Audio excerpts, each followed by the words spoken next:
take that conversation forward and let's discuss the latest trends in the tea industry. And to do that, we now have Mr. Arijit Raha of Indian Tea Association now joining us. Mr. Raha, thank you so much for taking your time out and joining us on this occasion of International Tea Day.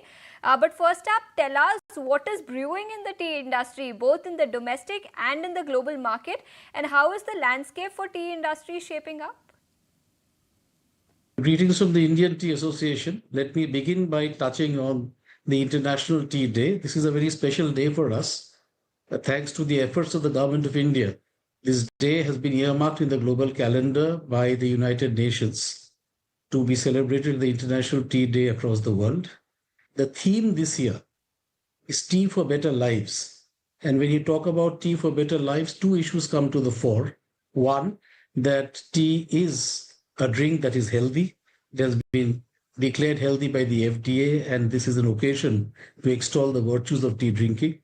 And second, about 1-2 million workers have direct employment with the tea industry. 50% of them are women.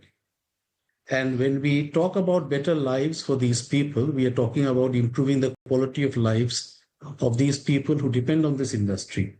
And that in itself is intricately linked to the sustainability of the industry, and that again looks at economic and environmental sustainability.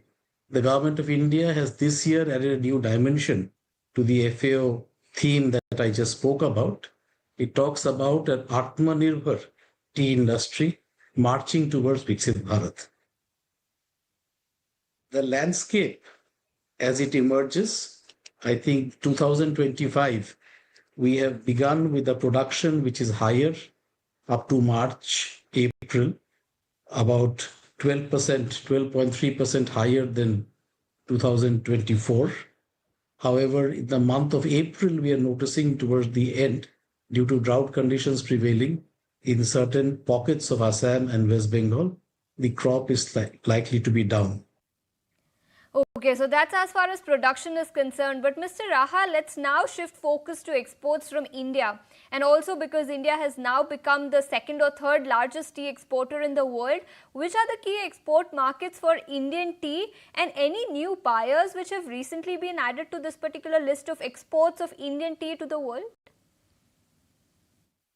Well, you see, this year, as I mentioned, that even though exports have been slightly down, we have had some gains in in Egypt, in Turkey, in Germany. That is there.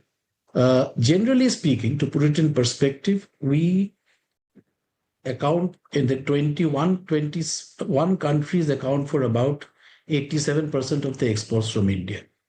And you can put this into 4 blocks. 6 countries, Saudi Arabia, UAE, Iran, Iraq, Turkey, and Egypt. This is about 42% of the exports. It's 106 million. Then you have Russia, Ukraine, and Kazakhstan, which is the CIS bloc, which accounts for about 20%. And then you have UK, Europe, Canada, Australia, Netherlands, and which accounts for another 20%, and about 7% goes to China, Japan, Afghanistan, etc. So essentially, if you look at the entire basket, these 21 countries make up for about 87 to 88% of the exports. And this very much covers most of the major tea consuming countries.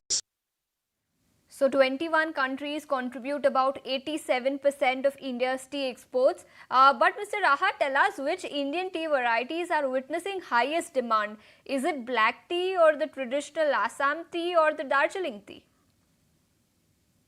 See, in India, when you look at the consumption patterns, if you're really speaking, CTC has the highest demand, followed by Orthodox and Green.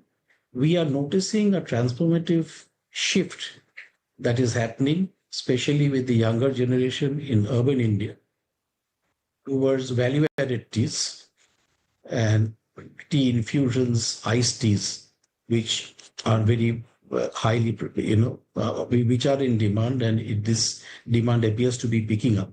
And these perhaps will be a major component of the basket in the years ahead, because the young generation, that is the millennials and the Gen Z, really speaking. The Gen Z population in India is about 377 million, which is the highest in the world. They would dominate the consumer space, and their preferences are playing a role in crafting newer kind of variants in teas as we see it progressing. But as of today, while the overall consumption is about 840 grams per capita annually, which is about 1100 million kgs, the dominant teas are sold in Western and Northern markets of India, the states, which is about 66%, about 20% in towards the Eastern India, and Southern India is slightly lower. And CTC is really the dominant tea sold because most of India drinks tea with milk and sugar. Mr. Raha, that was exactly my next question. With consumers now becoming more conscious about what they consume, are consumption trends now changing, and are young consumers switching to specialty and green tea, especially because of the health benefits they have? And if you can tell us, as a percentage of total sales, how much does these value-added tea contribute? You see, as a percentage of total sales, it would be on a single digit as far as specialty and value-added teas are concerned. But yes, it is growing very fast. As I mentioned already, that there is a demand for specialty teas, flavored teas, masala chais, bubble tea, and a variety of other teas, tea infusions, which is becoming very, very prevalent, and it is primarily in the urban market where out-of-home tea drinking is more prevalent. And this is being driven by the younger generation. Okay, and now that India has become one of the top exporters of tea globally, any steps that India particularly is taking to enhance the global brand of India tea, especially in light of competition that Indian tea is facing with other countries, the likes of Sri Lanka, Kenya and China? How is the competitive landscape shaping up for Indian tea exports? See, in terms of export orientation, I just mentioned that last year we have surpassed Sri Lanka to become the third largest exporter. India, unlike other tea producing countries, black tea producing countries particularly, that is Kenya and Sri Lanka, has a huge domestic market. You see, the tea, 88 to 90% of the produce from these countries is exported. For us, the export is a residue of production minus consumption. Okay. So while we have been exporting to anything between 200 to 250 million, that has been the range, our consumption has been also growing. So we have to cater to a domestic market. So the competition per se, as far as India branding is concerned, definitely we are working on the quality parameters very, very intricately. We are working on the MRL parameters, which is extremely important for importing countries. And the fact that Indian tea is in demand and the export figures are rising bears testimony to the fact that the Indian brand is revered as a tea brand even today, and it should be in the future.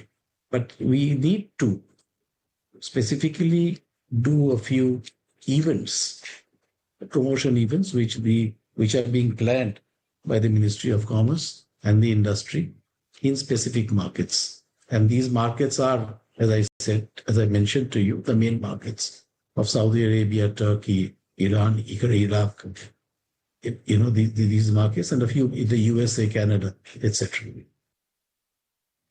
And Mr. Raha, since we are also talking about exports and the competitive landscape currently, let's also discuss the impact of recent geopolitical developments. Have we seen any kind of impact of tariff war and geopolitical tensions on tea exports from India? As of now, there is no impact. While as we speak today, I think the US FTA is under negotiation. The tea was on a zero tariff in the US, black tea, bulk black tea. So we will be in a better position to understand how it might impact But tea by per se, whatever studies are there in the public domain, uh, more than price, it is the taste and flavor that drives consumption. Tea is not a very expensive commodity. So it may not have a very, very grave impact, but yes, if the tariffs are very high, it may affect us. Geopolitical tensions are concerned, I think it has not affected us so far. Uh, it We do not know whether any demand depression in consuming markets would increase the surplus, and that could have an overall effect. But as such, specifically on the Indian market, there's been no effect. Mr. Raha, thank you so much for taking your time out and joining us here on ET Now and helping us